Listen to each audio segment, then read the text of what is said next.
నీ కుటుంబం అడుగుతుందా? ఏదిరా నువ్వు నమ్ముకున్నావు, చర్చని వెళ్తున్నావు, దేవుడు అంటున్నావు, ప్రార్థన చేస్తున్నావు, ఏదిరా దేవుడి కార్యం? ఏదిరా దేవుని శక్తి? ఏదిరా?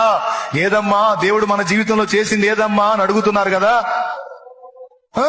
అడుగు, దేవుణ్ణి అడుగు. ఇట్లా అడుగుతున్నారయా నా కుటుంబం అన్ని జనులు. నీ శక్తి దిగి రాకపోతే వాళ్ళు ఎట్లా మారతారయ్యా?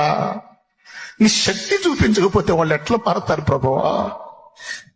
నా పక్షంగా కదలవయ్యా, నువ్వు కదలకపోతే వాళ్ళు ఎట్లా మారతారయ్యా? ఎగతాళి చేస్తున్నారు కదా ప్రభు వాళ్ళు. నువ్వు తెగ ప్రార్థనలు చేస్తున్నావుగా, తెగ మొర్ర పెడుతున్నావుగా, తెగ చేస్తున్నావు. ఏది నీ దేవుడు అని అడుగుతున్నారు దేవా. నీ శక్తి కావాలయ్యా, నీ శక్తి రావాలయ్యా, ఒరిజినల్ గా రావాలయ్యా. ఒరిజినల్ గా నీ శక్తి నా బిడ్డలు కుటుంబం అనుభవించాలయ్యా. ఎగతాళి చేస్తున్నా వాళ్ళు సిగ్గుపడాలయ్యా. నీవు చెప్పింది నిజమే. యేసు సజీవుడు, ఆయన ఉన్నవాడు, ప్రార్థన వినువాడు. నిజమే. ఇదిగో నేను కూడా వస్తానని ఈ వారు పరిగెత్తి వచ్చినట్లు దేవుని గోజాడు కన్నీరుగా